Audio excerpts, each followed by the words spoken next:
Thanks, Daksha.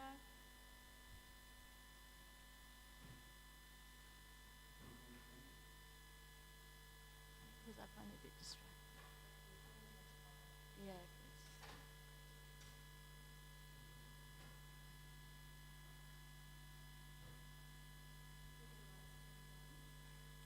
This is okay. Can you guys see that?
Jaya Radha Madhava Kunja Bihari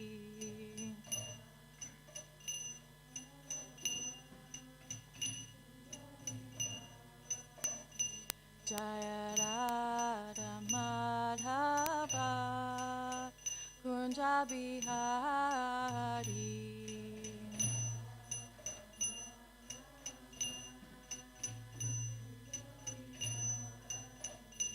Jaya Gopi Janavalabha Girivaradari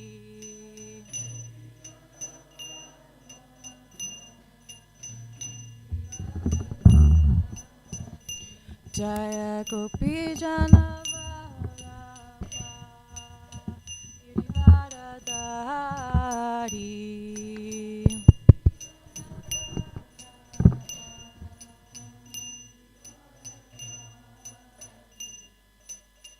Yashodanandana Braja Janaranjana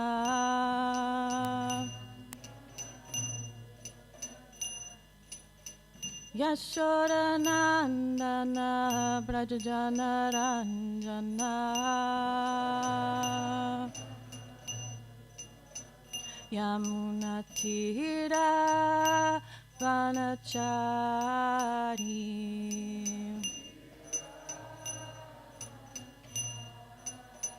Yamunatira Vanachari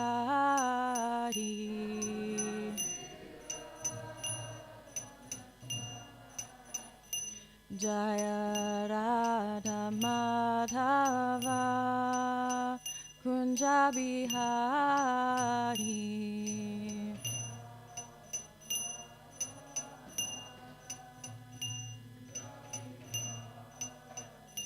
Jaya Radha Madhava Kunja Bihari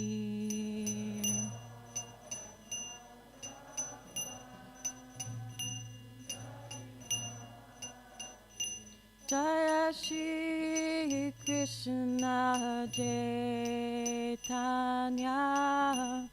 Prabhu Nityananda Shri Advaita Gadadha Shivasadi Gaura Bhakta-vrinda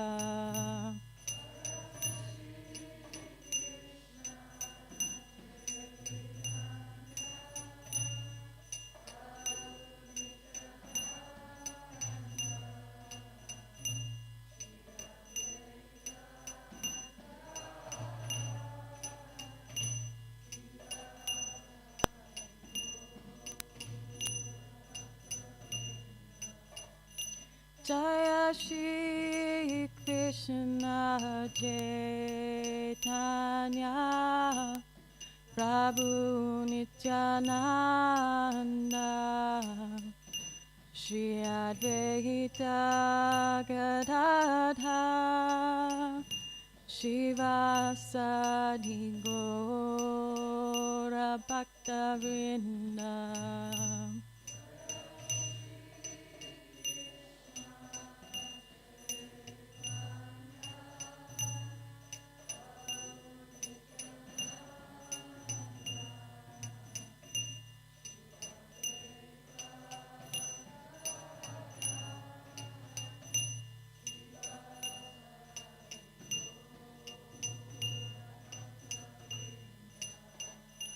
Jaya Prabhupada, Jaya Prabhupada, Jaya Prabhupada, Jaya Prabhupada.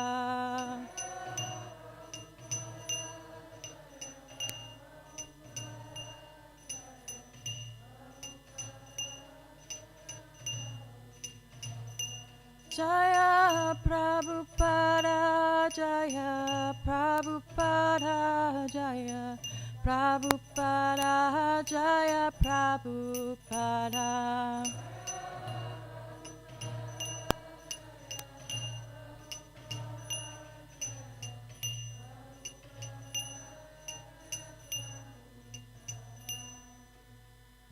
Jai Srila Prabhupada ki. Grantaraj Srimad Bhagavad-gita ki.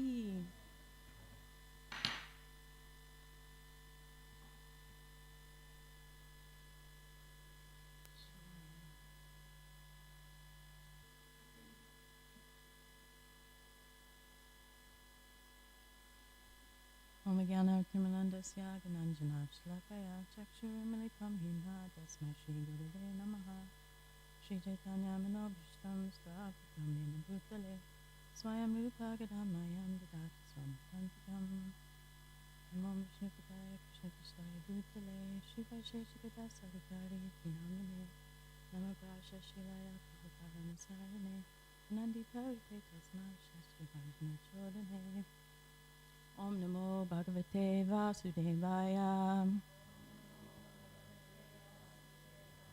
Om Namo Bhagavate Vasudevaya Om Namo Bhagavate Vasudevaya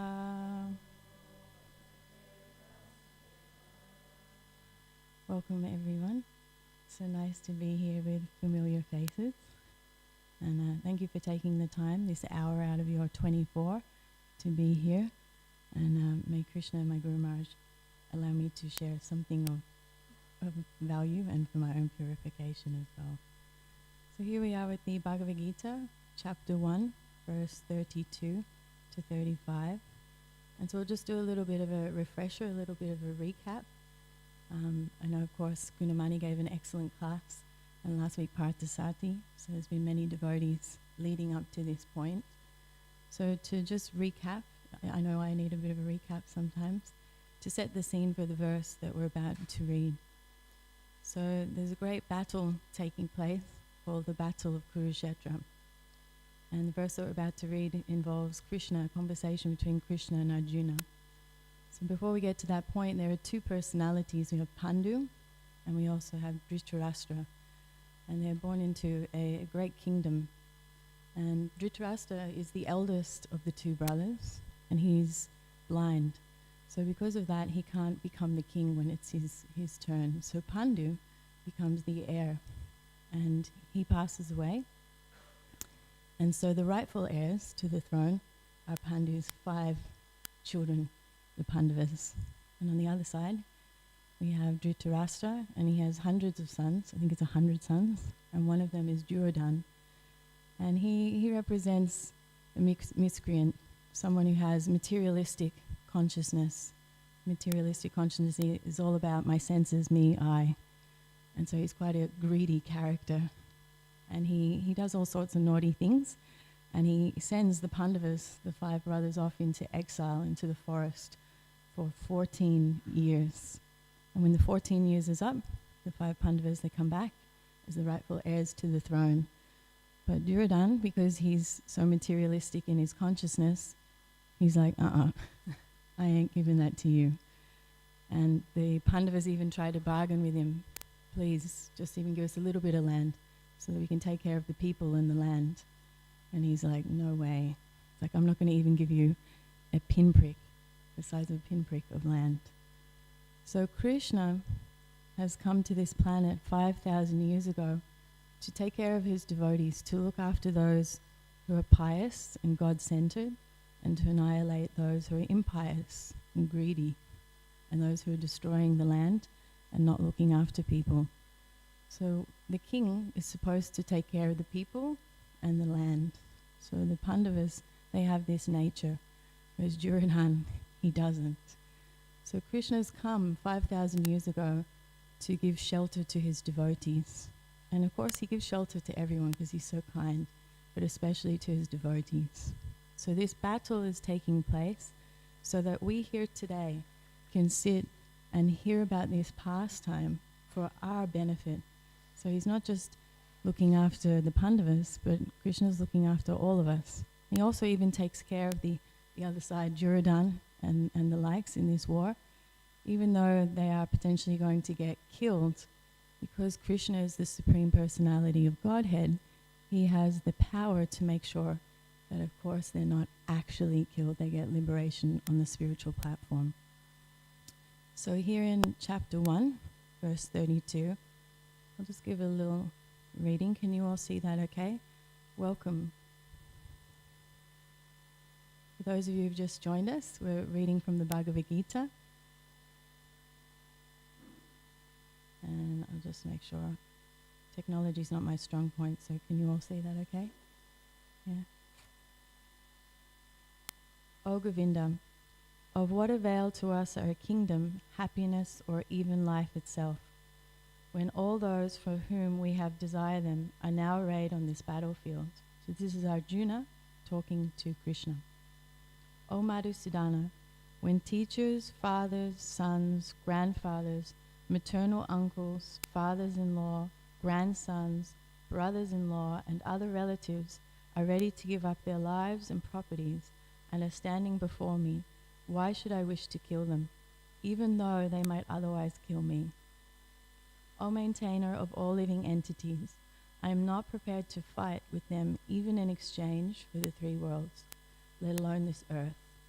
What pleasure will derive from killing the sons of Dhritarashtra? and Srila Prabhupada's purport. Arjuna has addressed Lord Krishna as Govinda because Krishna is the object of all pleasures for cows and the senses. By using this significant word, Arjuna indicates that Krishna should understand what will satisfy Arjuna's senses. But Govinda is not meant for satisfying our senses. If we try to satisfy the senses of Govinda, however, then automatically our own senses are satisfied. Materially, everyone wants to satisfy his senses, and he wants God to be the order supplier for such satisfaction. The Lord will satisfy the senses of the living entities as much as they deserve, but not to the extent that they may covet. When one takes the opposite way, namely when one tries to satisfy the senses of Govinda without desiring to satisfy one's own senses, then by the grace of Govinda, all desires of the living entity are satisfied. Arjuna's deep affection for community and family members is exhibited here partly due to his natural compassion for them. He is therefore not prepared to fight. Everyone wants to show his opulence to friends and relatives, but Arjuna fears that all his relatives and friends will be killed on the battlefield, and he will be unable to share his opulence after victory. This is a typical calculation of material life. The transcendental life, however, is different. Since a devotee wants to satisfy the desires of the Lord, he can, Lord willing, accept all kinds of opulence for the service of the Lord. And if the Lord is not willing, he should not accept a farthing. Arjuna did not want to kill his relatives, and if there were any need to kill them, he desired that Krishna kill them personally. At this point, he did not know that Krishna had already killed them before their coming into the battlefield, and that he was only to become an instrument for Krishna. This fact is disclosed in the following chapters. As a natural devotee of the Lord, Arjuna did not like to retaliate against his miscreant cousins and brothers, but it was the Lord's plan, and that they should be killed. The devotee of the Lord does not retaliate against the wrongdoer, but the Lord does not tolerate any mischief done to the devotee by the miscreants. The Lord can excuse a person on his own account, but he excuses no one who has done harm to his devotees. Therefore the Lord was determined to kill the miscreants, although Arjuna wanted to excuse them.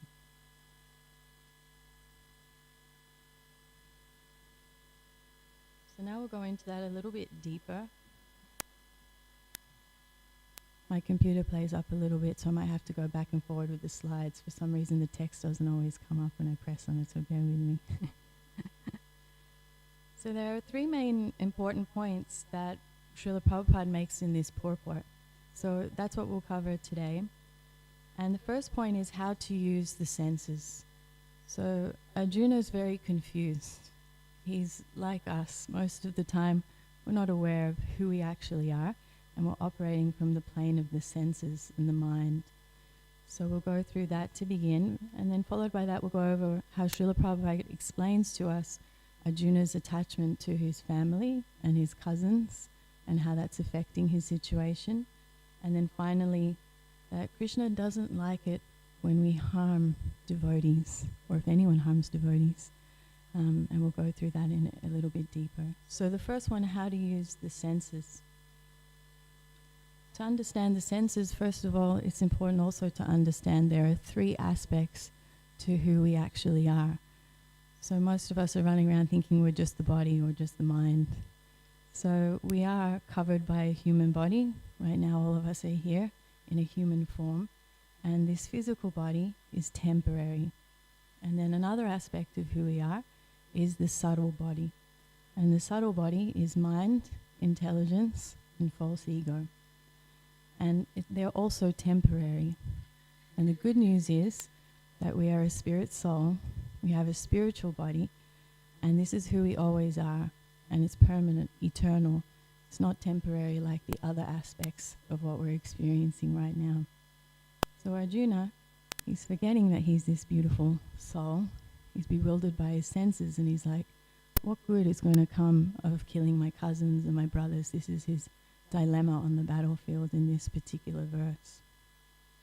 So we're going to go through each of these aspects of who we are a little bit deeper. So the physical body, of course we're all in one right now. Mine was born in Ireland. And sometimes I can think that I'm Irish. Anyone else have a similar incident where they think they are the body and where it comes from? Yeah? So it's very tangible, and it's ruling us most of the day. And it has 5 senses. And these 5 senses are the sense of sight, so we can see things. Sometimes we see beautiful forms. We look at the altar and we can see the most beautiful form. And then sometimes we have to see not so nice things with our eyes. And then there's the sense of taste on the tongue.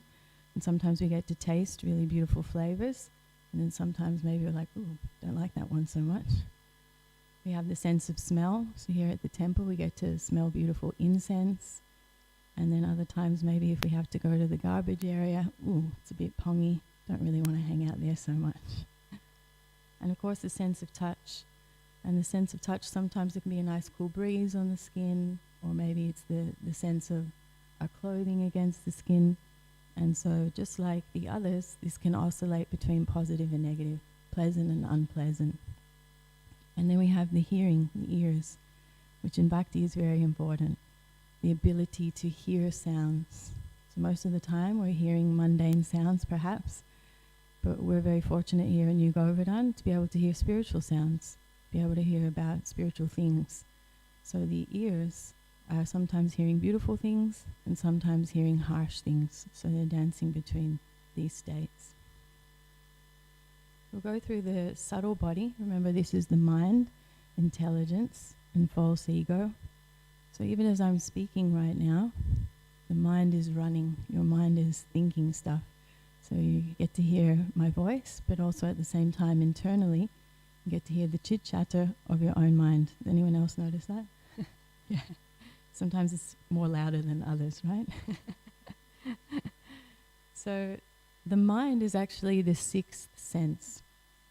So we have the 5 senses we just went through, and then the 6th sense is the mind. And the functions of the mind, it's thinking, it's feeling, and it's willing. So you can see what's going on in people's minds by what they're feeling. You know, see someone walking around, they got a smile on their face, oh, serene, like, oh, something nice is going on in the mind over there. And sometimes we might ourselves or see someone else down in the dumps, and you can see what's running in the mind. We don't know exactly what they're thinking, but we can see the nature of what's happening in the mind, yeah? And Krishna tells us later in the Bhagavad-gita that sometimes the mind is our best friend and sometimes it's our worst enemy. Has anyone else experienced that thus far? Yeah. Mine's like, so this is the nature of the mind. So we don't have to get so by it when it flips. It's going to do that. So if we can go, okay, for the rest of my life, this mind is going to dance between light and dark. It's just going to play that out. And of course, most of us here are practicing devotees. We're very fortunate we have practices to help stabilize that, which we'll go through a little bit later. So Arjuna, he's really struggling with the mind. His mind's telling him, no, I can't hurt my family.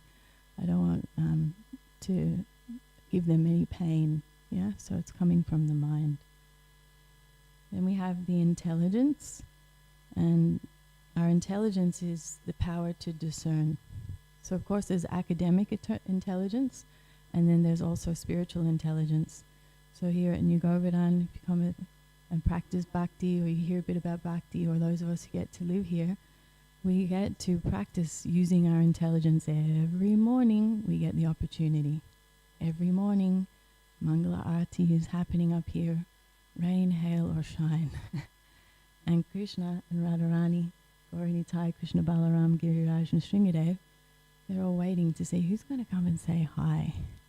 And so, personally speaking, 99.9% of the time, my mind's like, I'm tired, I just want to stay in bed. KG, can I have a sleep in? And I'm very fortunate to have a husband that he knows when I really need to sleep in, and he knows when, okay, come on, let's use the intelligence here. And he'll say it to me so nicely. What would it be like to use your intelligence? And then I have to go, okay, I'm not actually that tired. You know, the intelligence can bring us closer to Krishna or further away from Krishna. So that's real intelligence. Is what I'm doing, is what I'm about to do, or what I want to do, is it bringing me closer to Krishna, or is it bringing me further away? So that's how I personally talk to myself about the intelligence, because I really need to work on using my intelligence personally. It's not so refined yet at this early stage in my bhakti. So I look forward to the day when hopefully it's just used to working. I see it in other devotees, so I'm like, it can happen for sure. But mine needs it personally a lot of training. And then we have the false ego. And the false ego is our false sense of self. So me thinking that I'm Daralokri, Irish, in a body that gets sunburnt very easily, doesn't like the heat, loves the cold. These are all these false identities. Because for who we really are is completely okay, the soul, which we'll go through a little bit deeper. So this false sense of self, it's kind of ruling us, because we don't remember all the time that we are a soul. Is that fair to say? I'll speak for myself anyway. Not every minute of the day do I remember I'm a soul. I wish I could be at that level. Most of the time I'm in my false ego, thinking me, myself, I. And then luckily we have these practices to take us out of that state, to be in reality. So we've covered the mind, the intelligence, and the false ego. Remember, these are the subtle body and they're all temporary. So who are we? So Krishna really goes into detail in the next chapter, in chapter 2. He really starts to explain to Arjuna who he actually is and why he's lamenting. He hears him out first and then he starts to explain, I see what's going on here. You're forgetting that you're a spirit soul. You're a permanent, blissful being. So each of us are by nature always a beautiful, peaceful, blissful spirit soul, a sentient being. And our soul by nature is Sat, Chit, Ananda. So Sat means it's eternal. Our soul is always existing. It's permanent. So it's not like our soul gets created. It always exists. Isn't that far out? Like for me, it's like, wow, this body, it's born, it sustains and annihilates, but who I actually am, deeper than that, is a being that always exists. It's not temporary. We're not temporary. And the nature of our soul also is that it's chit. It's full of knowledge. So when I wake up in the morning, I don't even know what time it is. Okay, gee, what time is it? Lacking knowledge. I don't even know how many hairs are on the top of my head. I don't even know how my fingernails grow. There's so much information that I'm lacking. Anyone else in a similar boat? So our soul is the opposite. It's full of knowledge. And it's Ananda. It's always blissful. So even if we have a headache, even if things externally are not going well in our lives, our soul is like, wee. It's always really happy, especially when it's connected with Krishna. Whereas our temporary self, the physical form, the senses and the mind, they're oscillating. They're dancing between sometimes bliss, sometimes suffering, sometimes comfort, sometimes discomfort. So they're the opposite to being constantly blissful. Therefore, our soul, as Satchit Ananda, is superior than the physical body and our senses and mind. However, we do have senses, we do have a mind, we do have a physical body right now, so we also need to look after them. So it's not that we negate them. We still need to get fresh air, we still need to get sunlight, good association, good quality prasadam. We still need to do things to care for the body. Even Srila Prabhupada, he'd go for a morning walk and he would have massages too. He was showing us all how to care for this thing that we do have in tandem with our spiritual life. We don't negate our spiritual life for those, and we don't negate our, those things for our spiritual life. We have them like two kind of tracks on the train. Does that make sense? So to give you a bit of a visual, I hope this helps you. Of course, this is not showing exactly how the soul is, but just an image to help us understand what we've just discussed. At the center you will see there is soul. So that's who we always are, a spirit soul. And our spirit soul is covered by our intelligence, is covered by the mind, and then is covered by the dense, or the ego, and then is covered by the physical dense body. So right now, if we work outwards in, dense body made of air, water, fire, air, ether, and then we have our false ego, and then we have the mind, chit-chattering away. We have our intelligence, ability, is this bringing me closer to Krishna? Is this bringing me further away from Krishna? And then there's who we are. Under all of that is who we actually are, a beautiful soul, a blissful being. So in this verse, in the purport, Prabhupada starts off with reminding us that the materialist is using their senses for their own satisfaction. So that's been me most of my life, still working on it. So these senses are pulling on us constantly. They want what they want. And this is on the materialistic platform. So this is actually what we call selfish. And the bhakti path is going from being selfish to selfless. So selfish is, I'm not happy because my senses, because my eyes don't like that, or my tongue doesn't like that, and so on. Yeah? Whereas love is about the other. So love is selfless. Love is not, I like you because you make my senses happy. So many relationships, especially when I was younger, my relationships were more based on, oh, you're nice to me, or I like you because you like me, like so materialistic. Anyone else relate to that sort of stuff? Right? Or you're my friend because you make me feel good. And this is not real friendship or real love. So real love is about the other. We take ourselves off ourselves and our senses, and we become curious about the other person. Oh, what are they like? What do they need? And then we serve them in some way. My husband, before we came, I was studying and a little bit nervous before coming up here. And then he just automatically made me a meal, because he knows I really like prasadam and his cooking. And he did that out of the goodness of his heart, because he was showing me that's how he cares. Does that make sense? So when I want to show him I care, I don't just try and get him to do something for me.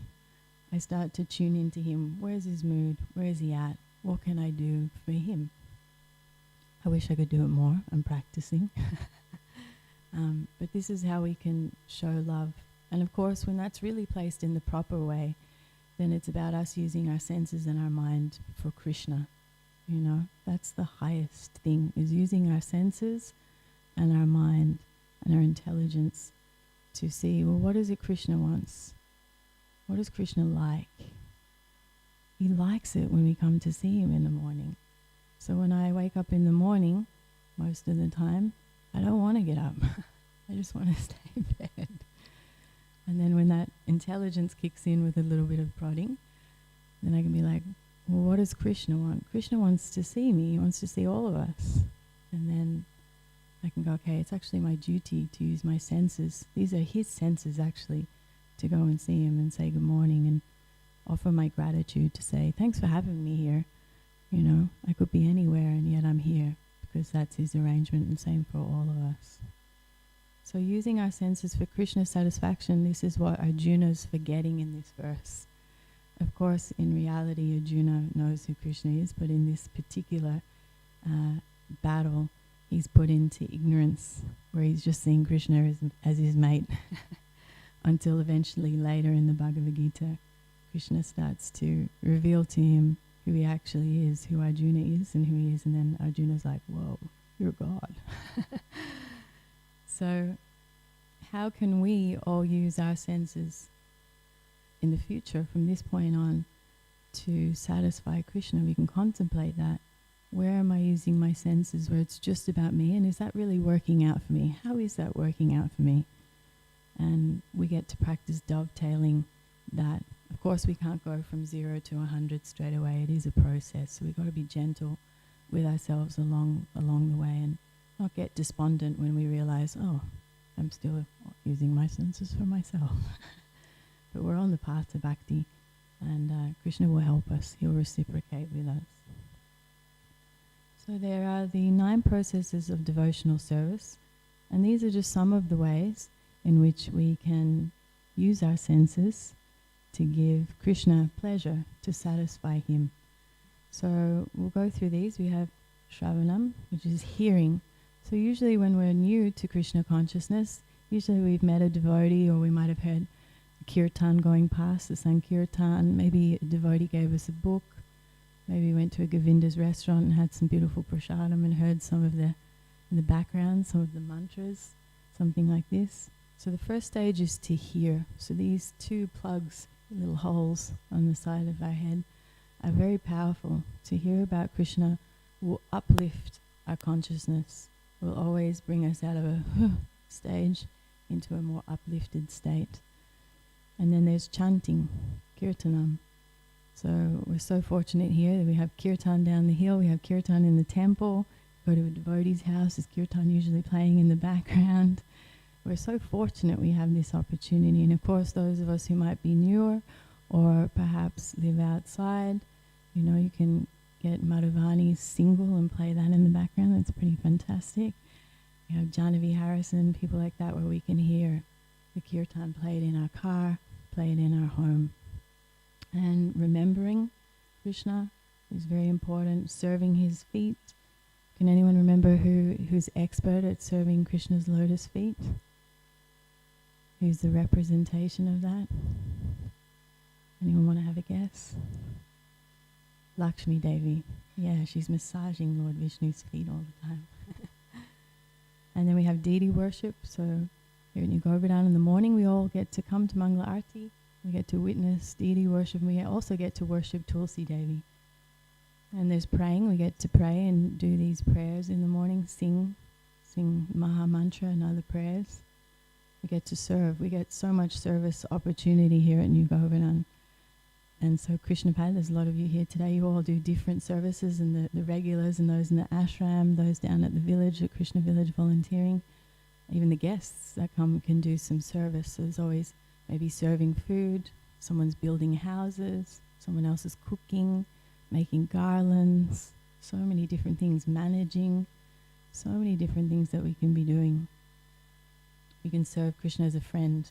Anyone want to have a guess as who's expert at serving Krishna as a friend? We're talking about him today in this chapter as a hint. Arjuna. Yeah. And then, of course, number 9, surrendering completely to Krishna. Just allowing our senses to be directed towards him, thinking about him all the time, which sounds like it should be easy, but then you realize 24 hours in a day, okay, there's a lot of time I'm not thinking about Krishna. But the thing is, we're very fortunate because of association and being here, that a lot of the day is geared around. Srila Prabhupada's created such an amazing system that we can come here, and the more time than ever, we are thinking about Krishna than we have thus far in this lifetime. Is that fair to say? So we're growing. We are developing that capacity, and that's a beautiful thing. This really pleases Krishna, so to be giving this path a go, chanting, hearing, any of these 9 processes, this really makes Krishna very happy. And then he reciprocates with us because he's so loving. In the Nectar of Devotion, chapter 14, in the purport, Srila Prabhupada reminds us that Rupa Goswami, he says that one may execute 1, 2, or 3, or even all of these different 9 processes of devotional service, and at the ultimate end, he will achieve the desired goal of being established in devotional service. So even if you just hear about Krishna and do nothing else, the process is going to work. Even if you just simply chant his name, it's going to work. Isn't that amazing? So there's so much variety there because we are variegated souls. So usually there's something in there out of those 9 that we can relate to and apply somehow or work on in our own lives. So to control these senses, for those of you who've just joined us, we were talking first of all about our senses and how in materialistic life we want to use our senses just for ourselves, and then in spiritual life we want to use our senses for Krishna, and he reciprocates with us, so it's not like we miss out. He's so kind. So hearing about Krishna from his devotees is very important because Krishna reveals himself through his devotees. And this helps to control our senses. And the first sense to control is the tongue. So we all have this tongue, and it wants what it wants. I like, I don't like. I love chocolate, don't like chili. So we all have our own personal preferences. And the tongue loves to talk. So now that I'm married, I really realize how much I love to talk compared to Krishnagana. Krishnagana, he's a man of few words, but when he speaks, they're very powerful. And I realize I'm like, la, la, la, la, la, la. And in the Nectar of Instruction, Srila Rupa Goswami, I think it's text 2 or 3, I can't remember it precisely, but one of those, he mentions, Prabhupada mentions in the purport that those who want to just speak about mundane things, they sound like croaking toads. So sometimes I hear myself talking to Krishnagana, la la la la la la la la. I think, whoa, I sound like a croaking toad. And so the tongue needs to be trained. So if the tongue isn't trained, then we will just talk rubbish. And then we'll eat rubbish as well. And so this is also impacting the tongue. So by chanting japa, those of us who get the opportunity to train our senses, our tongue, we can chant japa, and that's chanting on the beads, chanting Krishna's names, the Maha Mantra, Hare Krishna, Krishna Krishna, Hare Hare, Hare Rama, Rama Rama, Hare Hare. And this helps to control the tongue. We're very fortunate because we can also go to beautiful kirtans, and kirtan is a form of chanting. So we're using our tongue to talk about Krishna rather than mundane topics. And this also helps control the tongue. So it's not that we don't eat and then we're controlling the tongue. No, we chant and we do eat. As many of us know, we have a lot of food here at New Govardhana, a lot of prasadam. And this partaking in offering Krishna what we buy and saying prayer to him, and then he reciprocates by sanctifying the meal, and then we eat it. It's prasadam. And prasadam helps to control the tongue. Otherwise the tongue just wants to do whatever it wants. So we still get to eat. We get to eat beautiful things. And by eating prasadam, it really helps clean our consciousness, clean the mind, so that we can understand spiritual topics. It also helps us to stop gossiping or fault-finding too. So we eat prasadam, chant Hare Krishna. It will stop the toxic stuff coming out on the tongue. And rather then, we'll want to speak more pious, sweet things. So it's one way we can control the tongue. And the tongue, Srila Rupa Goswami in the Nectar of Instruction, he says the tongue is in a straight line all the way to the belly and then all the way to the genitals. So we start with the tongue. We control the tongue through those practices. This helps control and just settle down the belly. And then that goes all the way down to the genitals, and they also just become pacified and chill out. So it's a very positive and practical practice. So to wrap up this first section of what Srila Prabhupada is explaining to us in the purport, and the other two are not so long, they're a bit shorter, is our senses are for satisfying Krishna.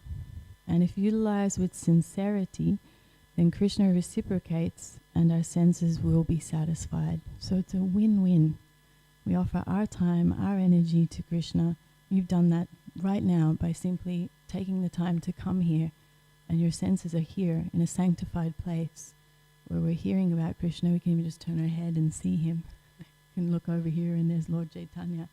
So the senses are being nourished in the best way, and then he's going to reciprocate with each of us personally for doing that. Isn't that beautiful?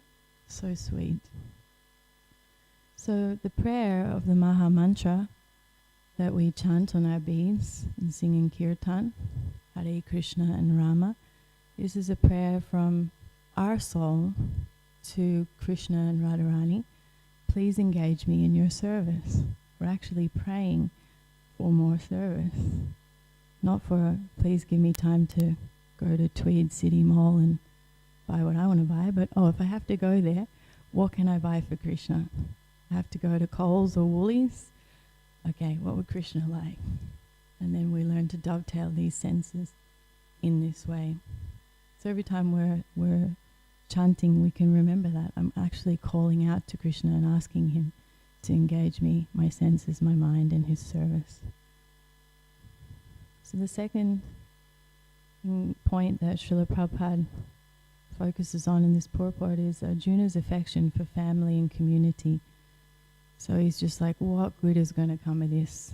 What good is going to come of this war if my cousins are going to die, my brothers are going to die, there's going to be no one here, and then even if I get victory, even if we win on my side, what good is it going to be? He's completely bewildered. And he's very soft-hearted. Devotees are by nature very soft-hearted, so they have compassion. And Srila Prabhupada then goes on to say that transcendental life, however, it's different. So Arjuna is experiencing materialistic consciousness at this point in the Gita, and Prabhupada and Krishna is reminding us that a devotee wants to satisfy the desires of the Lord. He can, Lord willing, accept all kinds of opulence for the service of the Lord. And if the Lord is not willing, he should not accept a farthing. So I know in my younger years, I thought about renouncing a lot. So I would pack up my life and I would go overseas with very little belongings. And I kind of thought that I was pretty cool, that I didn't need much stuff. And then I'd come back to Sydney, build up my whole life again, and then 5 years later I'd go through the same thing. It was a pattern. After like the fourth time I was like, okay, this is kind of a pattern. And so then I realized, well, I'm not really renouncing, because I'm just getting rid of stuff sometimes and then I'm building it back up. But real renouncing in Krishna consciousness, the devotees use everything that's given to them in Krishna's service. So this is actual renouncement. Krishna Gana and I were talking about it earlier, and we were like, well, there's actually nothing to renounce. Krishna Gana was saying, because everything's Krishna's anyways, it's not even ours. We think it's ours. This is our false sense. Oh, my house is mine, my car is mine. It's all Krishna's. Everything is Krishna's. The trees are Krishna's. The clothes we wear are Krishna's. It's all coming from him. So there's actually nothing to renounce except for just use it in Krishna's service. This is higher than just, oh no, I've been given $1 million, I won't take it. Wow, we can use that $1 million in bhakti. We can buy a lot of prasadam and get that to a lot of people. We can maybe buy land and have a beautiful kirtan somewhere. So whatever we have in our lives, we don't need to reject it thinking that we need to be renounced. No, to be renounced in Krishna consciousness is to use whatever we're given in Krishna's service. So right now there's this microphone, and we can look at it as a materialistic object, but right now it's being used in this temple for Krishna Katha. And so whoever made this microphone is getting spiritual benefit. That's how kind Krishna is. It's not, no, I don't need a microphone, that's materialistic. No, we can use it to talk about Krishna. So you can even just reflect in our own lives. What is it Krishna's given me thus far that I can utilize? And if we don't have a lot, maybe it's a glass of water we can offer as prasadam and give it to our friend and get into the 6 loving exchanges, which is so important, how we treat each other. And we'll go into that a little bit deeper in the next topic. So let's use whatever Krishna gives us, whether he gives us a lot, something in between, or not a lot. Whatever situation we're in, we can use that in Krishna's service. And so the next point that Srila Prabhupada wraps up with in this purport, he says, the devotee of the Lord does not retaliate against the wrongdoer, but the Lord does not tolerate any mischief done to the devotee by the miscreants. The Lord can excuse a person on his own account, but he excuses no one who has done harm to his devotees. Therefore, the Lord was determined to kill the miscreants, although Arjuna wanted to excuse them. So coming back to the actual essence of this particular verse is Duryodhana is wanting to really get into this battle and cause them harm, get rid of those Pandavas. And Krishna is actually the one in control. And so we can look in our own lives, how can I be nice to others? And if we're around devotees, how can we really take care of each other? Because if we're to satisfy Krishna, he doesn't like it when his devotees are harmed or offended. So how can we, as individuals, do the opposite? How can we care for devotees? How can we speak nice things about devotees and create a culture where we glorify each other. That already exists, but how much are we involved in that? So I was reflecting on this today, and I was like, wow, when was the last time I glorified a devotee? And then I was like, oh, I need to get better at that. So perhaps even if, as we leave this session tonight, we can go into the world for a week as a practice and see if we can glorify 3 times, whether it's 1 devotee or 3 devotees each day, and see, is it easy for us? Is it challenging for us? And this is something that pleases Krishna. So we're not just doing it for our own benefit, we're doing it because it really makes Krishna happy. And I've heard it said before that if you want to get to know someone, let's say they have a puppy or a dog or a cat, if you befriend the puppy, the dog or the cat, you'll become favorable to the person. You know, so if you have a bird and someone comes to your house and they're like, oh, your bird's so cute, you're like, oh yeah, I like you like my bird, kind of thing, you know. So Krishna's kind of like that with us, where he really adores his devotees. So if someone's favorable to his devotees, they become very special to him. And it's also good for our own spiritual life.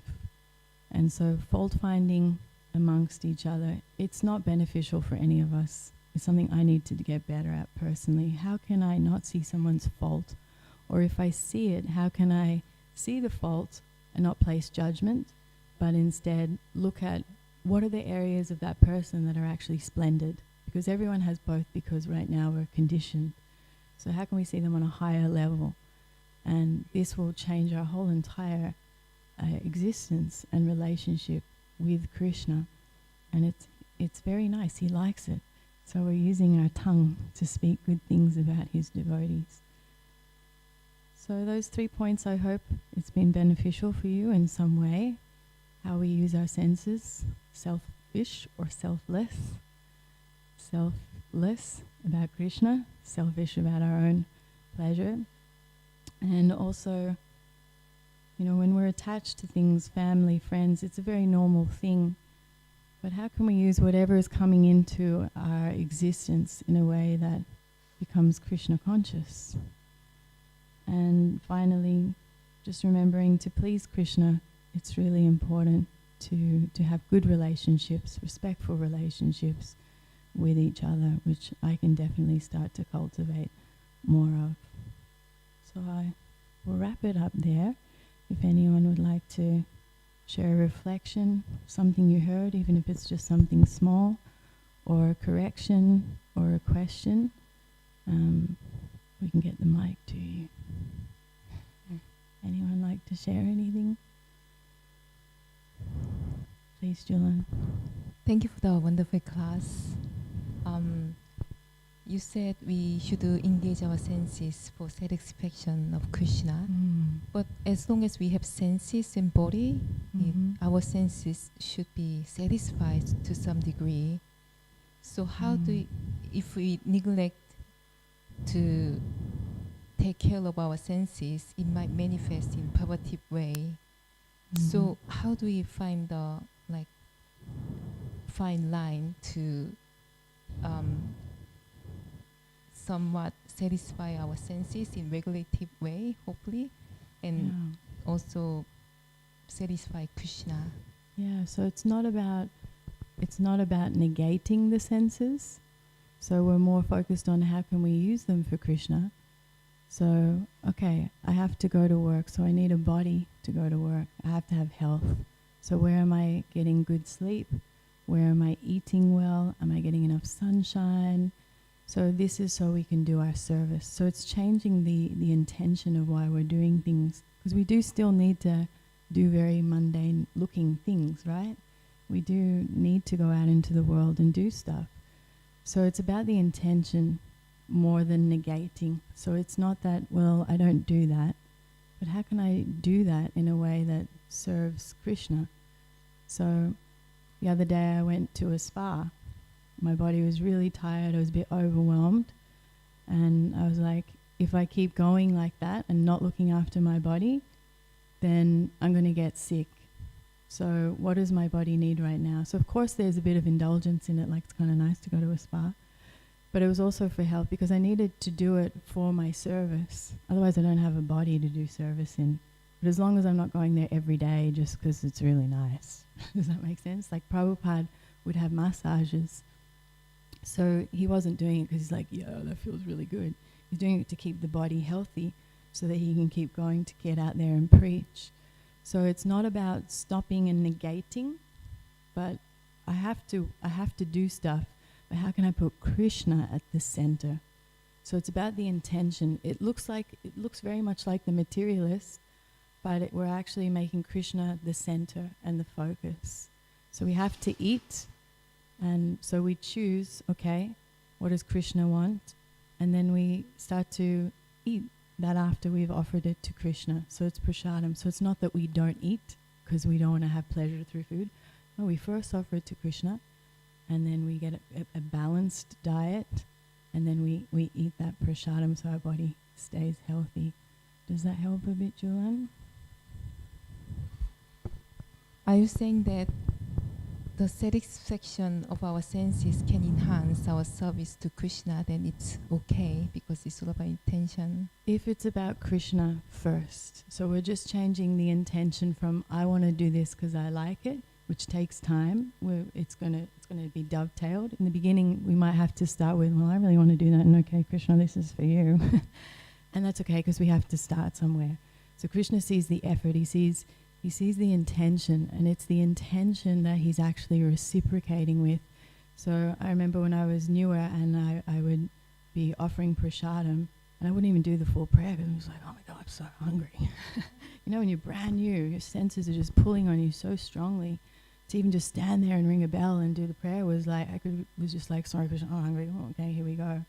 And then with time, that gets easier and easier. And Krishna knows where we're at, so we don't need to falsely pretend like, you know, I'm not thinking about food while I'm offering the ringing the bell and offering. Sometimes we might be, you know, and eventually we won't be. Eventually it will just be about Krishna, and the senses will be chill. But it's a process. So he's reciprocating with the intention, and to put Krishna first, it's going to take us time.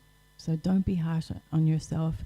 If you're like, God, I'm 5 years in and still, it's like, it's a practice. We're practicing this stuff here. And eventually, when it's time, we will have that as a pure way of being. So we have to start somewhere. Yeah. Anyone else like to share anything? Unamani?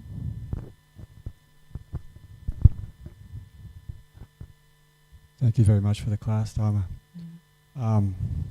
We see in this situation, Arjuna is a bit bewildered because Krishna's telling him he needs to kill his family. And Arjuna has an attachment to his family members. He cannot see any happiness without them in the kingdom. I was just wondering, just in our own lives, when we have close relatives and friends, how we should see them if they're non-devotees, and how we should treat them and have a relationship with them. I was just wondering if you can give any tips or advice in regards to that. Great question. We all have family, don't we? Maybe some people aren't around them anymore, but generally we come from a family. And it's really important to remember that they are spirit souls. So some of us might have a very healthy relationship with our family. Some of us maybe it's mixed. Some of us maybe we just don't want to know them. But they did their best, you know, with what they had. And maybe they're still eating the unmentionable. When I go to my family, they're still doing things that I no longer do as a Hare Krishna, but I love them and I care about them just like Arjuna, you know. And in my younger years practicing bhakti, I judged them a lot. And I was like, I don't want to be around. I don't want to be around the smell of what they're cooking, or around Christmas time and the woohoo is flowing. And so I kind of did that a little bit. And then they feel that. So they feel non-love from us. So luckily, by practicing this process, Krishna has reciprocated and on some level given me some understanding and realization of if my relationship with him is growing and deepening, then my relationship externally with everybody else, whether it's my family, friends, colleagues, will also get better. And so I have personally experienced this in my own life with my mum, who raised me until I was 14, and then she went and did other things. So she was an incredible mother until I was 14. And then life took over, karma took over. We had a rocky time. And then I did a lot of counseling. I did a lot of things to try and heal this relationship with my mum. But it wasn't until Krishna was really present in my life that my relationship with her started to flourish. And that's because when we use our senses to turn to Krishna, it's only Krishna who can help us. And he gives us the intelligence to change. And so my mum's still being who she is. And she has, of course, changed too. But I had to look at myself and really understand that this person is a soul, just like me. And this person has flaws, just like me. And so we are all flawed, materially speaking. So when we go to our family events, if we have to go there for Christmas, if we have to go there for a wedding, sometimes there are those circumstances, right? We can go there and just have a good time and be with our family and accept them as they are without judgment. They will feel it. My family really feel that I'm not judging them, and I'm not judging them anymore. Does that make sense? And that's because of Krishna. And so our relationship has gotten better. My family here is devotees. It's on a whole other level because we understand each other in a different way. But we do have these other family members. So if we reject them, they're going to feel that Krishna is taking us away from them in a negative way, and they might resent Krishna. So when I go to my family, I don't speak about Krishna unless they ask. If they're sincere, then of course. But when I make something to eat, I can offer it to Krishna. It's prasadam. Or if I'm going there for a quick visit and it's just a glass of water, hey Dad, you want a glass of water? And we can offer that water to Krishna. It becomes prasadam. And then we're actually showing real love. Hey Dad, have the water. He's no idea it's prasadam. And he's coming in contact with Krishna. And Krishna Gana always reminds me that if our family are favorable to us, they get benefit. So that's a huge thing. Isn't that amazing? So we don't want to disturb them, and then they're like, Dhama, Rupini. We want them to be favorable to us. But we just got to understand that the relationship is temporary. And that doesn't mean we need to be like, depending on the time, place, circumstance, we can still, if it's healthy, be around them and give them the benefit by having a good relationship with them. They get purified. It's quite amazing. Does that answer your question? Yeah, really good, thank you. Yeah, pleasure. Anyone else? I just wanted to glorify someone. Since we were talking about glorifying, Emerald does a beautiful job of managing this temple cleaning here. And sometimes I walk past and I see her training people, and she does so nicely. And she just does it so quietly in the background and so nicely. So I just want to acknowledge Emerald and all her great service behind the scenes. And if we can all remember to use our senses in Krishna service, and we can do that by glorifying the devotees and looking after each other. That's one way we can do it. Yeah. Thank you everybody for coming. Thank you for your association. And I hope you all have a beautiful evening. Hare Krishna.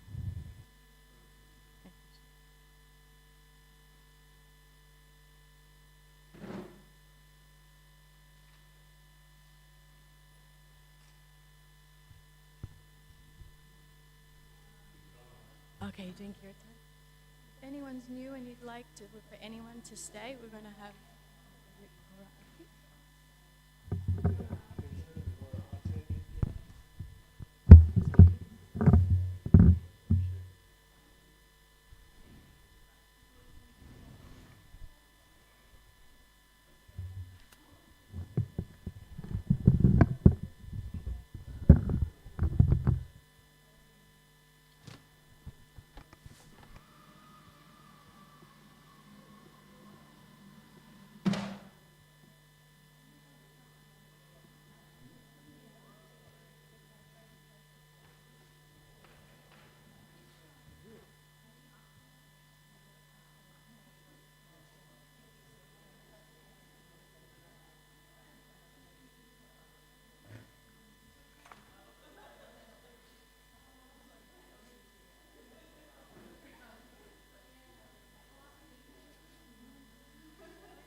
Hare Krishna, Hare Krishna,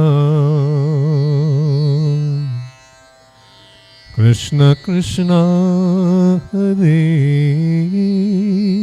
Hare, Hare Rama, Hare Rama, Rama Rama, Hare Hare, Hare Krishna, Hare Krishna, Krishna Krishna, Hare Hare, Hare Rama, Hare Rama, Rama Rama, Hare Hare, Hare Krishna, Hare Krishna, Krishna Krishna, Hare Hare, Hare Rama, Hare Rama, Rama Rama, Hare Hare, Hare Krishna, Hare Krishna, Krishna Krishna, Hare Hare, Hare Rama, Hare Rama, Rama Rama, Hare Hare, Hare Krishna, Hare Krishna, Krishna Krishna, Hare Hare, Hare Rama, Hare Rama, Rama Rama, Hare Hare, Hare Krishna, Hare Krishna, Krishna Krishna, Hare Hare, Hare Rama, Hare Rama,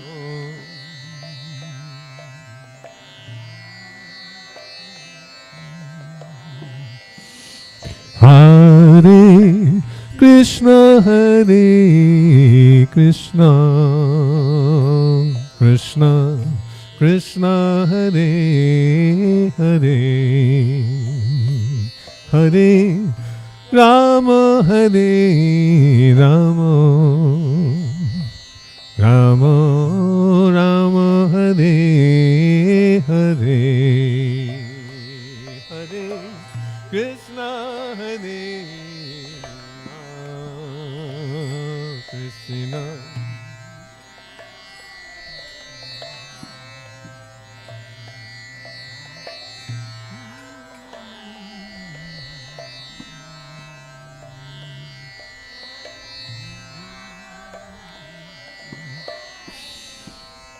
Hare Krishna, Hare Krishna,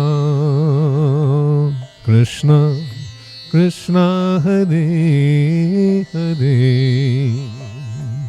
Hare Rama, Hare Rama, Rama Rama, Hare Hare,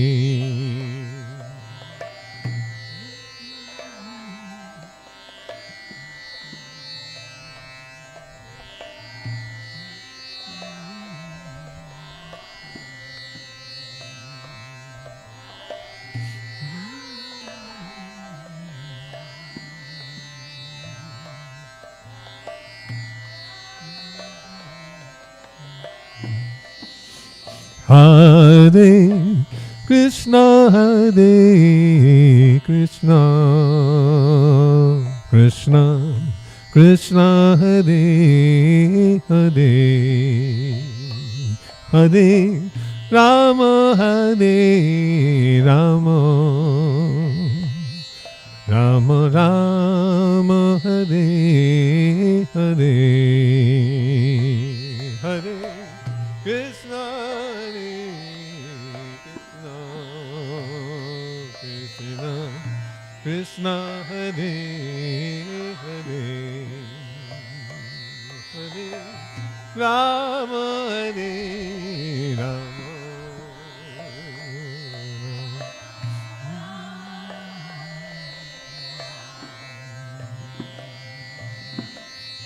Hare Krishna, Hare Krishna, Krishna Krishna, Hare Hare, Hare Rama, Hare Rama, Rama Rama, Hare Hare, Hare Krishna, Hare Krishna, Krishna Krishna, Hare Hare Rama, Rama Rama Rama, Hare Hare Krishna, Hare Krishna, Krishna Krishna, Hare Hare, Hare Rama, Hare Rama, Rama Rama, Hare Hare, Hare Krishna, Hare Krishna, Krishna Krishna, Hare Hare, Hare Rama, Hare Rama, Rama Rama, Hare Hare Krishna, Hare Krishna, Krishna Krishna, Hare Hare, Hare Rama, Hare Rama, Rama Rama, Hare Hare, Hare Krishna, Hare Krishna, Krishna Krishna, Hare Hare, Hare Rama, Hare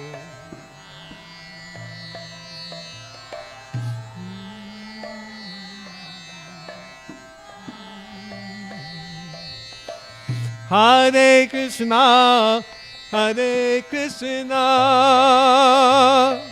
Krishna Krishna, Hare Hare, Hare Rama, Hare Rama, Rama Rama, Hare Hare, Hare Krishna, Hare Krishna, Krishna Krishna, Hare Hare, Hare Rama, Hare Rama,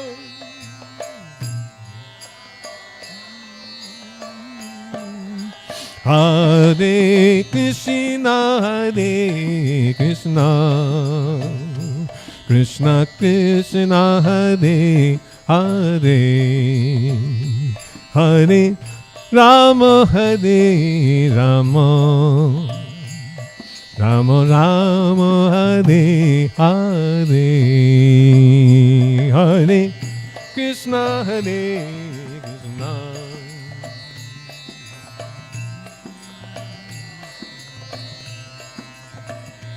Hare Rama, Hare Rama,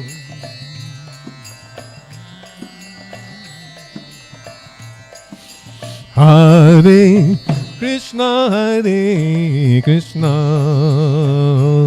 Krishna Krishna, Hare Hare,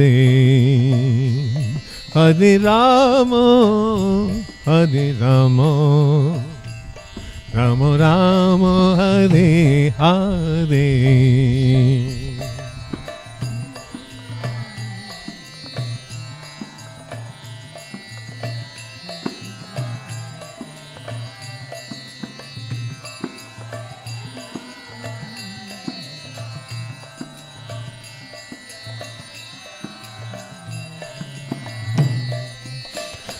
Hare Krishna, Hare Krishna, Krishna Krishna, Hare Hare,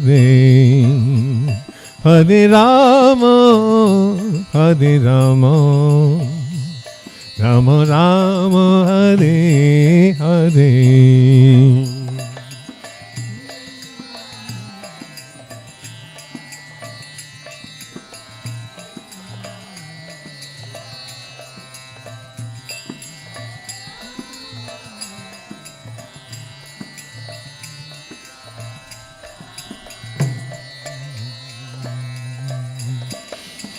Hare Krishna, Hare Krishna, Krishna Krishna, Hare Hare, Hare Rama, Hare Rama, Rama Rama, Hare Hare, Hare Krishna, Hare Krishna, Krishna Krishna, Hare Hare, Hare Rama, Hare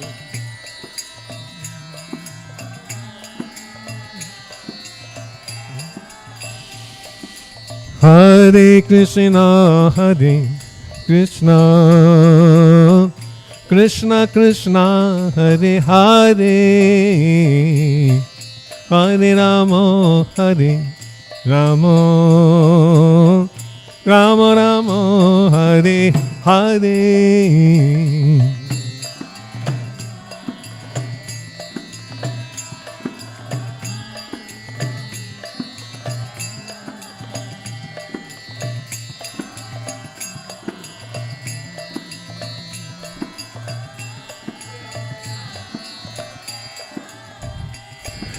Hare Krishna, Hare Krishna,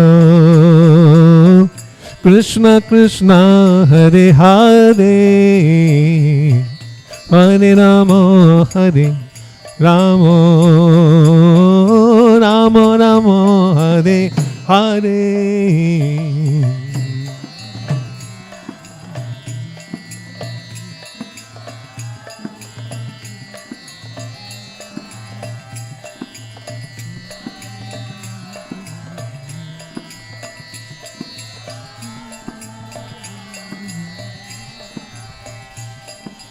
Hare Krishna, Hare Krishna, Krishna Krishna, Hare Hare, Hare Rama, Hare Rama, Rama Rama, Hare Hare. Hare Krishna, Krishna Krishna, Hare Hare, Hare Rama, Hare Rama.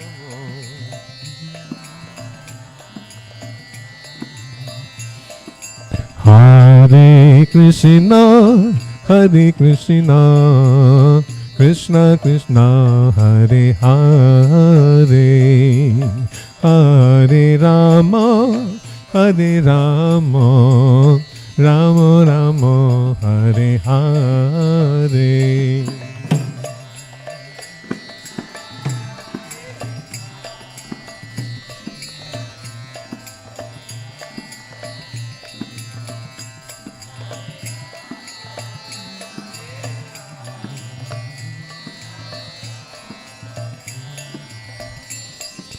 Hare Krishna, Hare Krishna, Krishna Krishna, Hare Hare, Hare Rama, Hare Rama, Rama Rama, Hare Hare.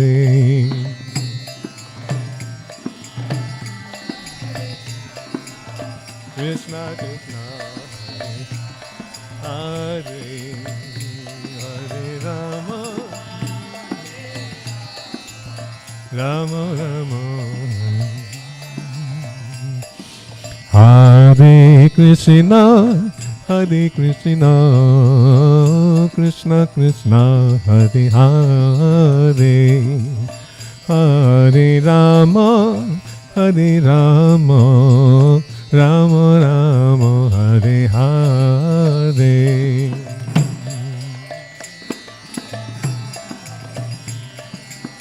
Krishna Krishna Hare Hare Hare Rama Hare Rama Rama Rama Hare Krishna Hare Krishna Krishna Krishna Hare Hare Hare Rama Hare Rama Rama Rama Hare Hare Hare Krishna Krishna Krishna Hare Hare Hare Rama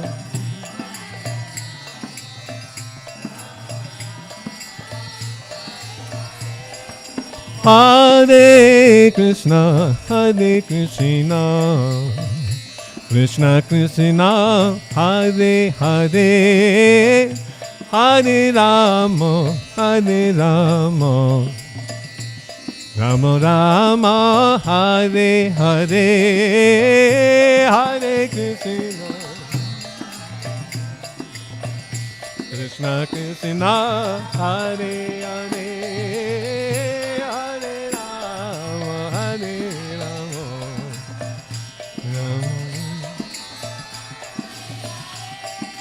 Hare Krishna Krishna Krishna Hare Hare Hare Rama Rama Rama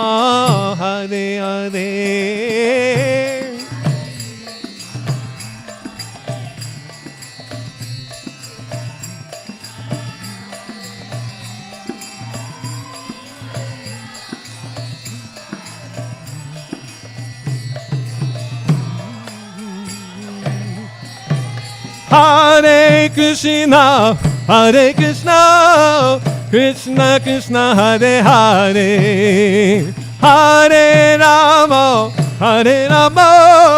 Rama Rama, Hare Hare.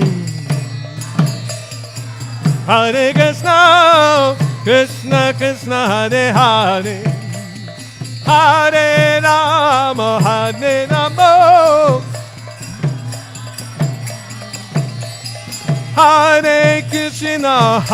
Krishna, Krishna Krishna, Hare Hare, Hare Rama, Rama Rama, Hare Hare, Hare Krishna, Krishna Krishna, Hare Hare.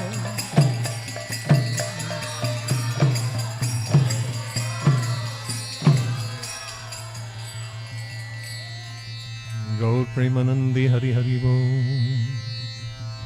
Oduvani, you can't sing.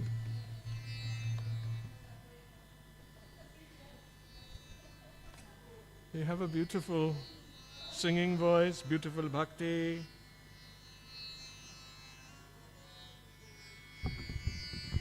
Some of you might want to grab a songbook. Radhe Jaya Jaya Madhava Dayate. It's towards the back. It's like in the last little section, songs by other acharyas. Brownie points. Who knows who wrote this song? Srila Rupa Goswami.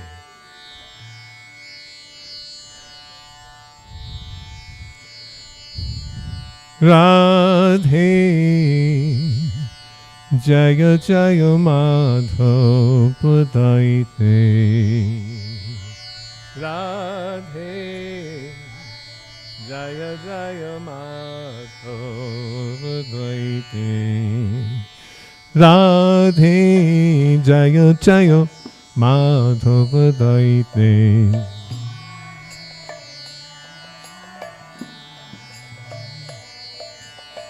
Gokula Taruni Mandala Mahite.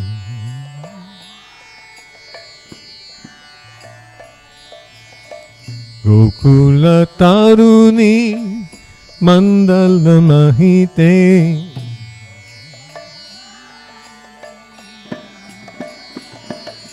Radhe Jaya Jaya Madhava Daite.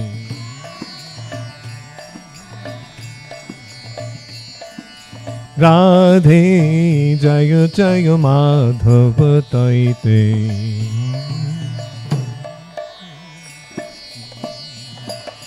Gokula Taruni Mandala Mahite.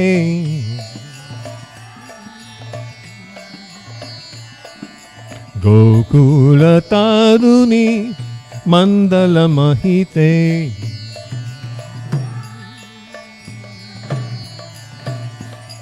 Damodara Rati Vardhana Bese Hori Nishkuta Brinda Vipine Se. Damodara Rati Vardhana Bese Hari Nishkuta Brinda Vipine Se. Radhe Jaya Jaya Madhava Daite.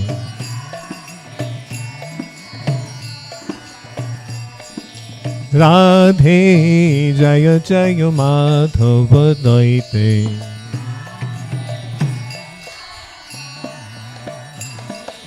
Gokula Taruni Mandala Mahite.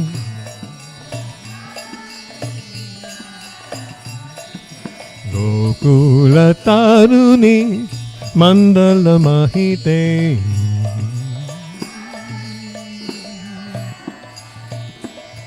Vrishabhanudadi Navasasileke Lalita Saki Gunaramita Vishake.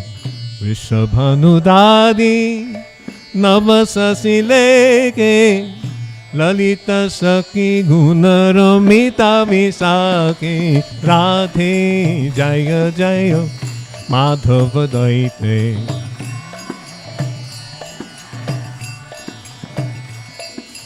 Radhe Jaya Jaya Madhava Daite.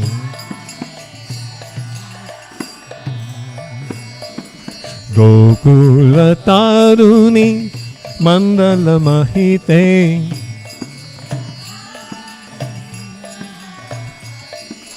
Gokula Taruni Mandala Mahite.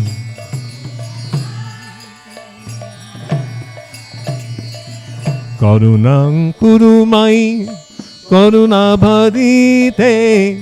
Sanako Sanatano Vanita Charite. Karunam Kurumai Karuna Bharite. Sanako Sanatano Vanita Charite. Radhe Jaya Jaya Madhava Daite.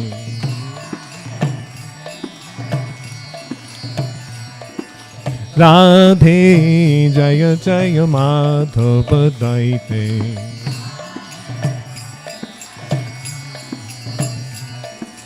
Gokula Taruni Mandala Mahite.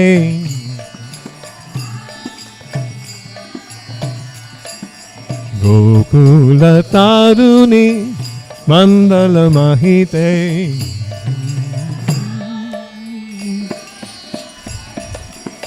Hare Krishna, Hare Krishna, Krishna Krishna, Hare Hare, Hare Rama, Hare Rama, Rama Rama, Hare Hare.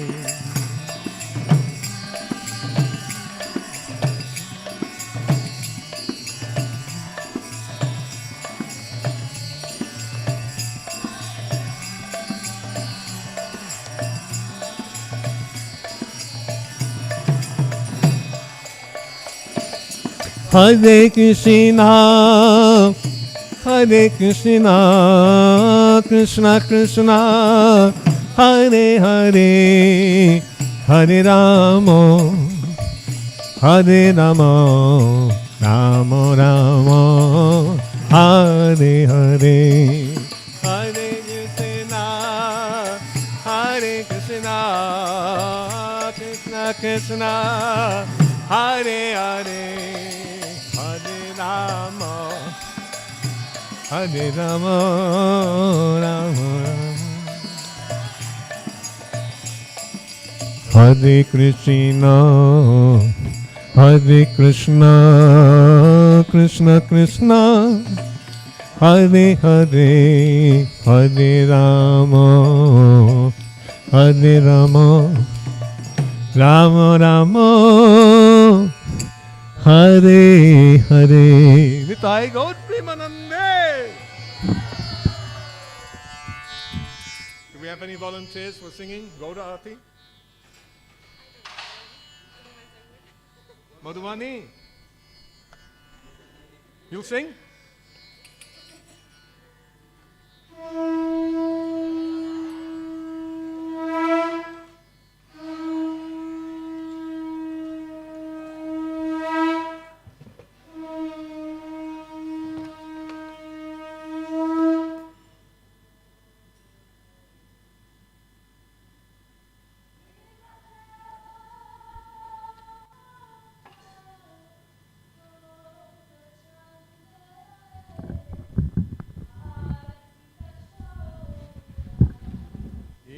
Jaya, Jaya, Gaura,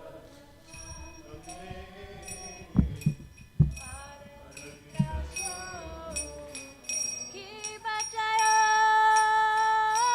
Jaya, Gaura Chande, Arati Kashoba.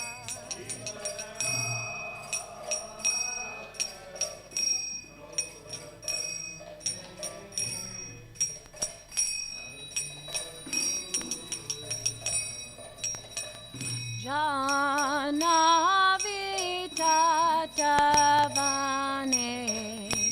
Chakamanaloba Jana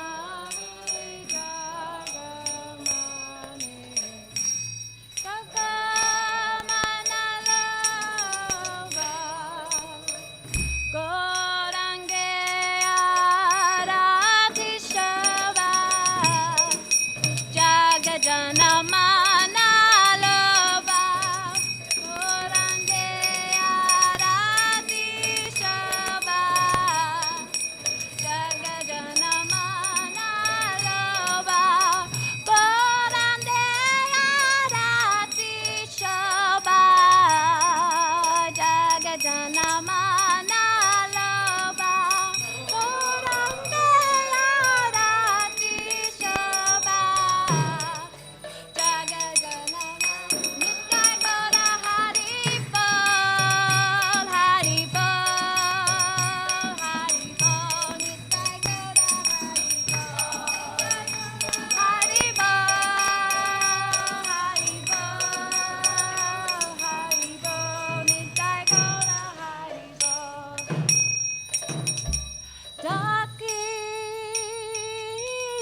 Ratna Simhasane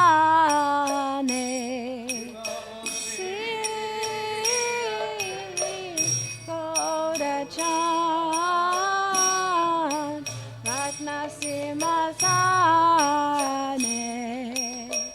Arati Korena Brahma Adi Devakane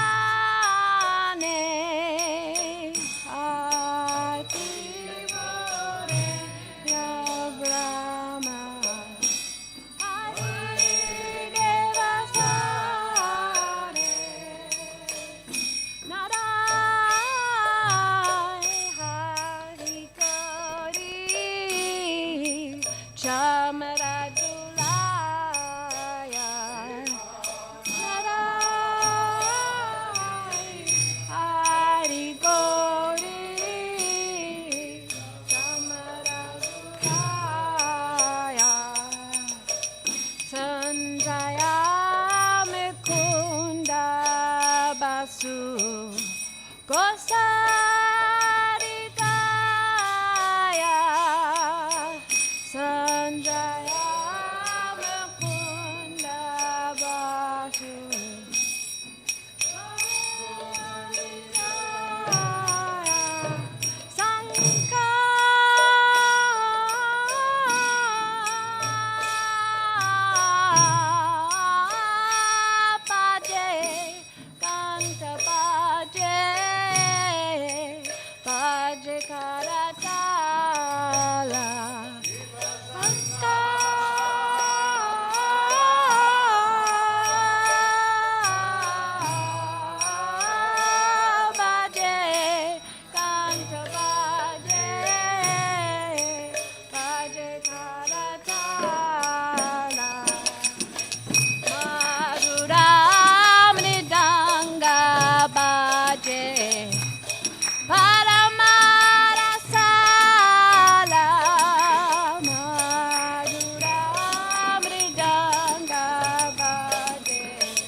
Bora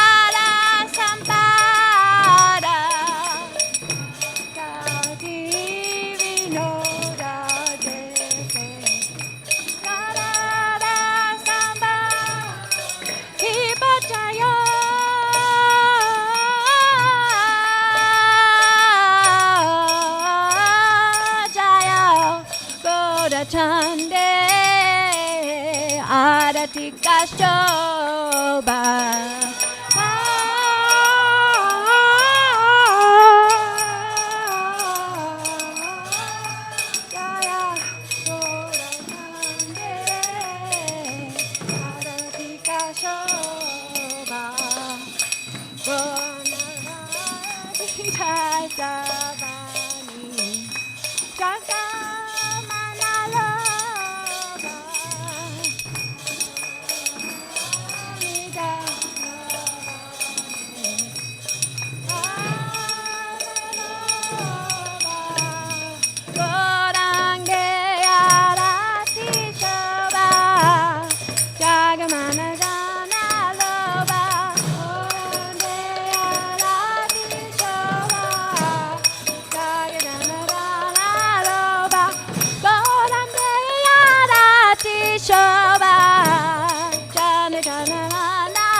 Hare Rama, Rama Rama, Hare Hare. Hare Krishna, Krishna Krishna, Hare Hare.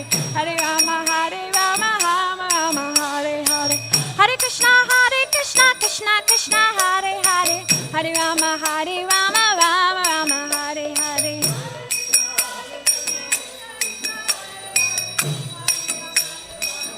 Jaya Jaya Prabhupada, Prabhupada, Prabhupada, Jaya Jaya Prabhupada.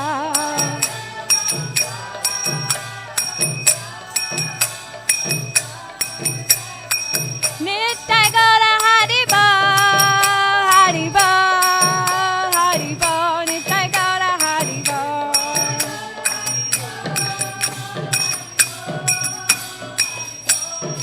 Gaura Haribo.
Hare Krishna, Hare Krishna, Krishna Krishna, Hare Hare, Hare Rama, Hare Rama, Rama Rama, Hare Hare.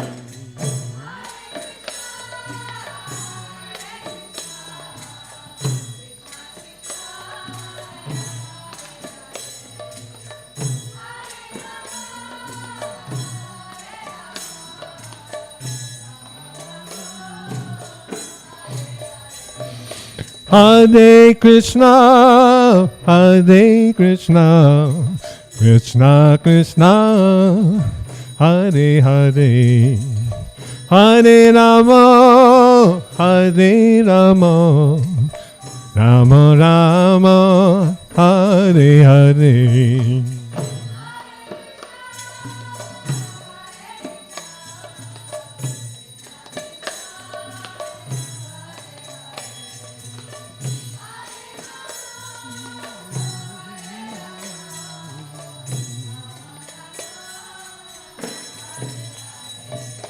Hare Krishna, Hare Krishna, Krishna Krishna, Hare Hare, Hare Rama, Hare Rama, Rama Rama, Hare Hare.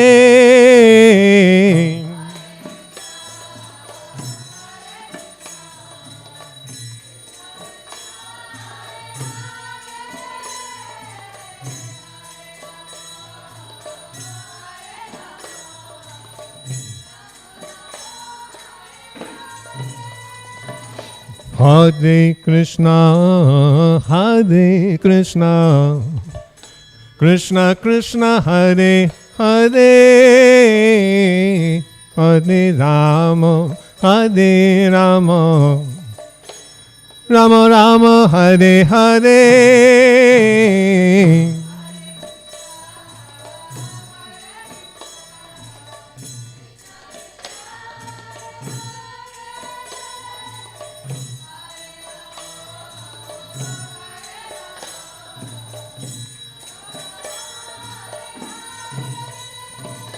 Hare Krishna, Hare Krishna, Krishna Krishna, Hare Hare, Hare Rama, Hare Rama, Rama Rama, Hare Hare.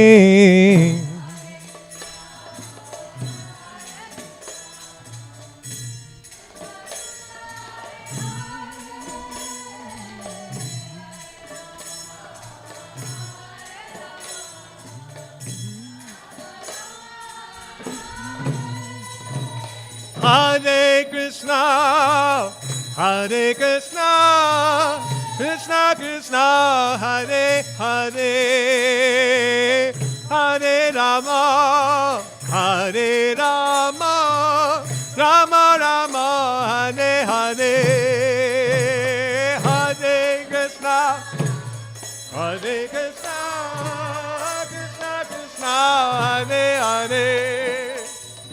Hare Rama, Hare Rama, Rama Rama, Hare Hare. Hare Krishna, Hare Krishna, Krishna Krishna, Hare Hare. Hare Rama, Hare Rama, Rama Rama, Hare Hare.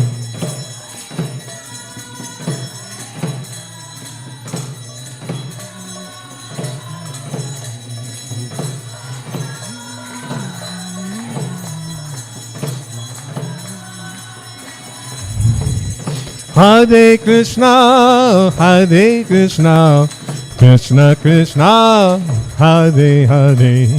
Hare Rama, Hare Rama, Rama Rama, Hare Hare.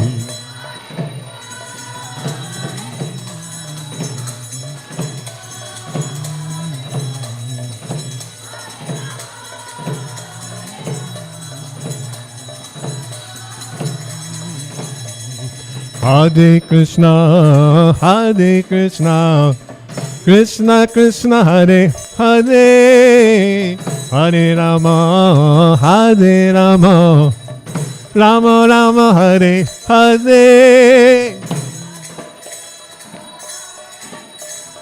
Krishna Krishna, Hare Hare, Hare Rama, Hare Rama. Hare Krishna, Hare Krishna, Krishna Krishna, Hare Hare, Hare Rama, Hare Rama, Rama Rama, Hare Hare. Hare Krishna, Krishna Krishna, Hare Hare, Hare Rama, Hare Rama, Rama Rama, Hare Hare. Hare Krishna, Hare Krishna, Krishna Krishna, Hare Hare, Hare Rama, Hare Rama, Rama Rama, Hare Hare. Hare Krishna, Hare Krishna, Hare Hare Rama, Hare Rama, Hare Krishna, Krishna Krishna, Hare Hare, Hare Rama, Rama Rama, Hare Hare, Krishna Krishna, Hare Hare, Hare Rama, Hare Krishna, Krishna Krishna, Hare Hare, Hare Rama, Rama Rama, Hare Hare.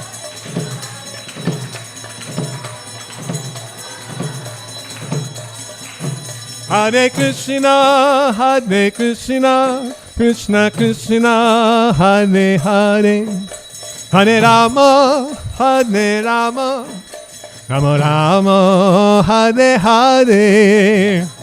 Krishna, Hare Krishna, Krishna Krishna, Hare Hare, Hare Rama.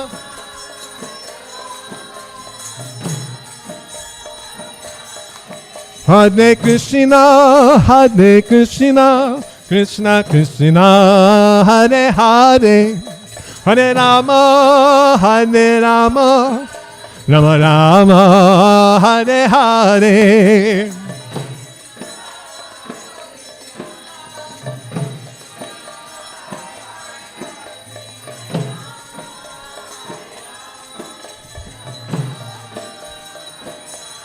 Jaya Gauranitai, Jai Gauranitai, Gauranitai, Jai Gauranitai.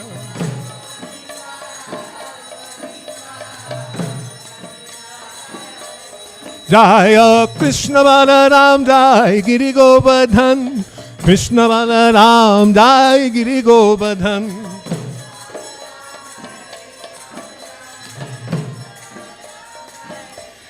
Jaya Radha Govardhani, Radha Govardhani, Radhe. Jaya Prabhupada, Prabhupada, Jaya Prabhupada.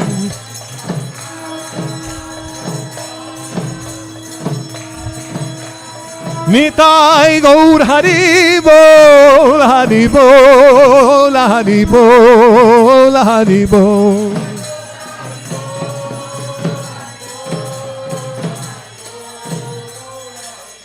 Jai Sri Sri Nitai Gaur Premanande, Hari Hari Bol.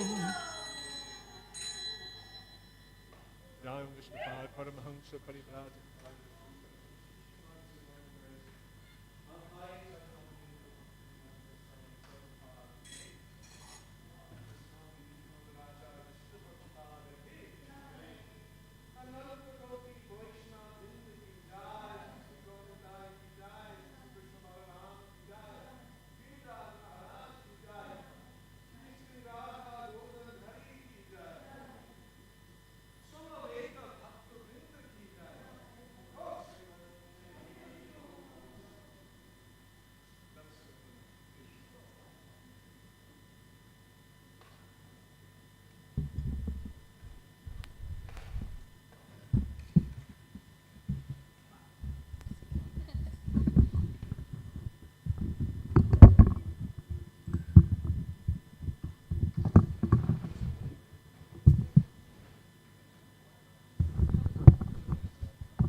Namaste Narashinkaya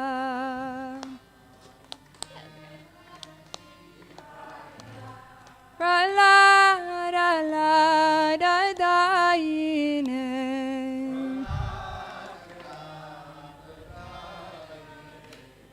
Hiranyakashipu Vaksha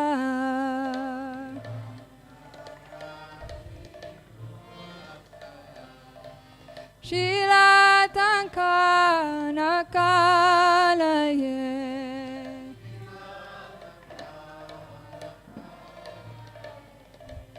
Ito na Shinga Parato na Shinga.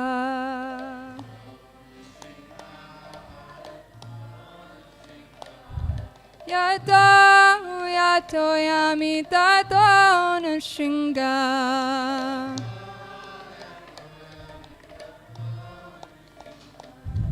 Bahia na Shinga, Hiraya na Shinga.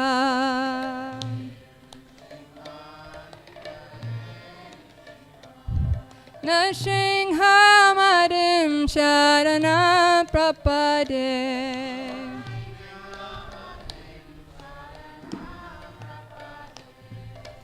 Tavakara Kamala Vare Inakam Adbhuta Shingam Dalita Hiranyakashipu Danubringam Keshavadriptan Narahari Rupa Jaya Jagarisha Hare Jaya Jagarisha Hare Jaya Jagarisha Hare Tavakara Kamala Vare Kamal Buddha Shinga Dalita Hiranyakashipu Tanubringam Keshavadritam Narahari Rupam Jaya Jagarisha Hare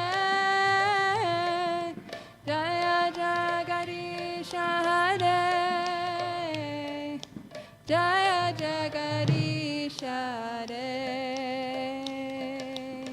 Keshavadripta Narahari Rupa Jaya Jagarisha Hare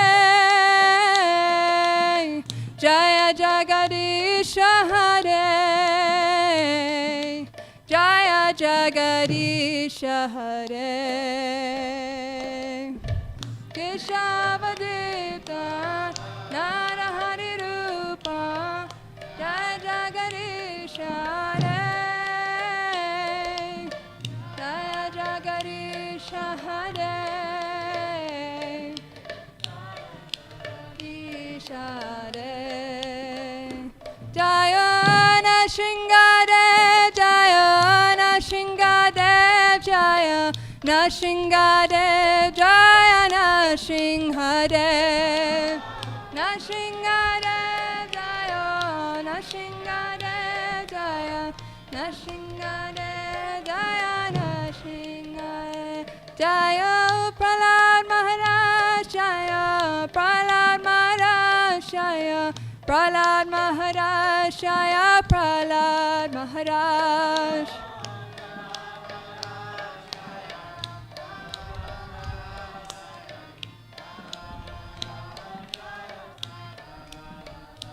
Prabhupada Prabhupada Prabhupada Jaya Jaya Prabhupada Prabhupada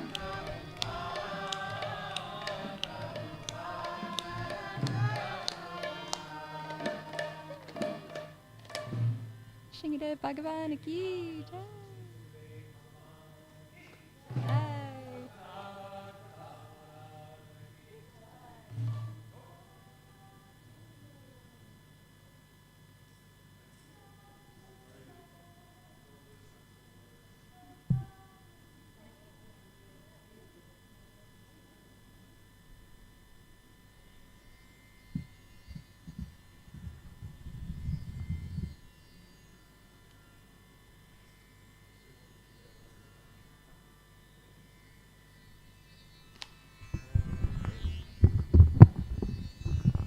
Hare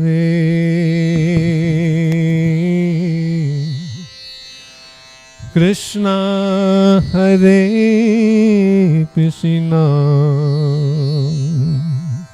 Krishna Krishna Hare Hare Hare Rama Hare Rama Rama Rama Hare Hare Hare Krishna Hare Krishna Krishna Krishna Hare Hare Hare Rama Hare Rama Rama Rama Hare Hare Hare Krishna Hare Krishna Krishna Krishna Hare Hare Hare Rama Hare Rama Rama Rama Hare Hare Hare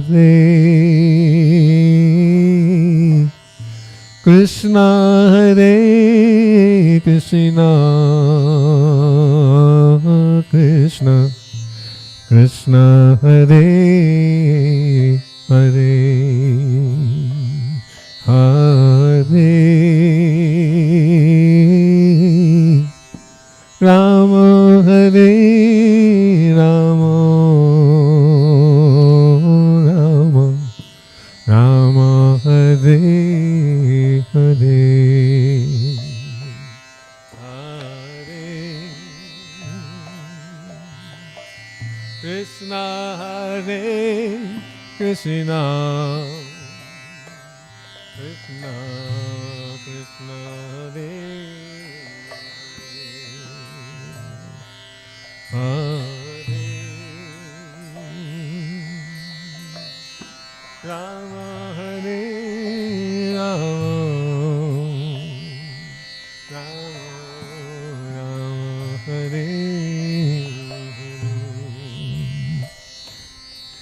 Hare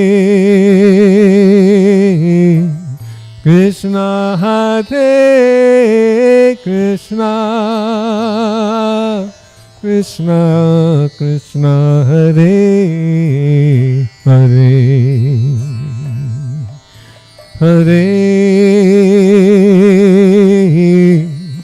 Rama Hare Rama Rama Rama Hare Hare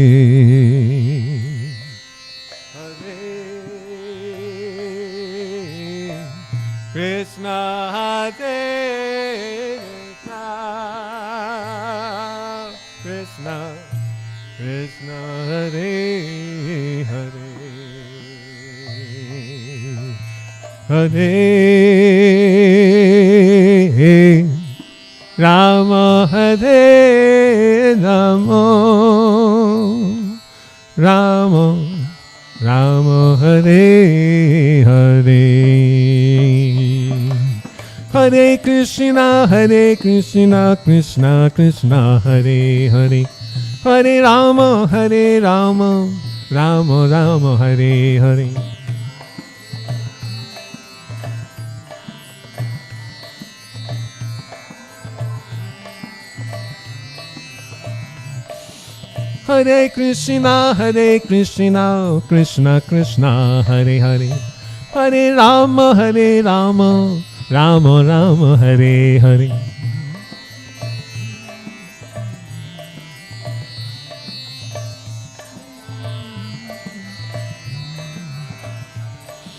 Hare Krishna, Krishna Krishna, Hare Hare, Hare Rama, Rama Rama, Hare Hare.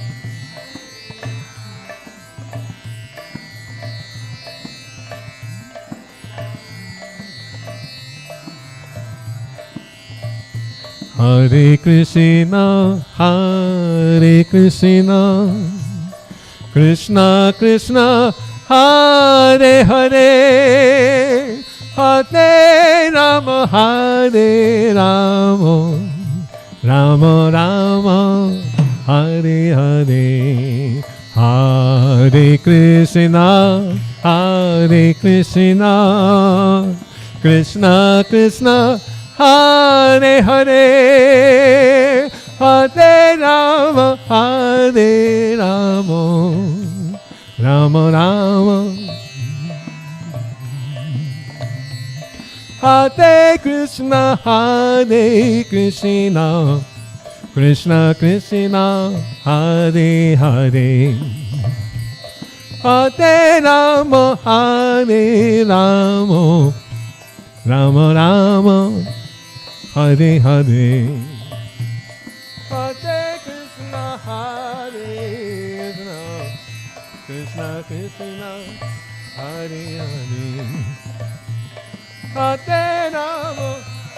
Hare Rama, Rama Rama, Hare Hare. Hare Krishna, Krishna Krishna, Hare Hare, Hare Rama, Rama Rama, Hare Hare.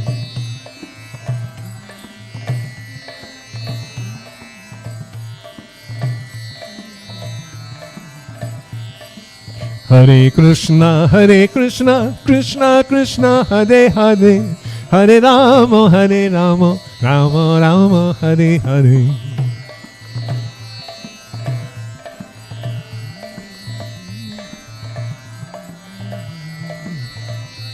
Hari Bol, Hari Bol, Hari Bol, Hari Bol.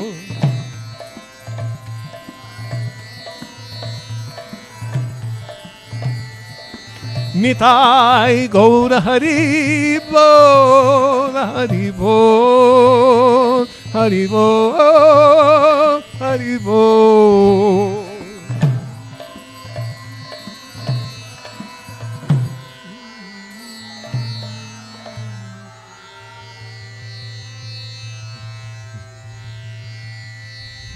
Vanchakalpatarubhyascha kripa sindhubheva cha patitanam pavanebhyo vaishnavebhyo namo namah. Anantakoti Vaishnavrinda ki jai.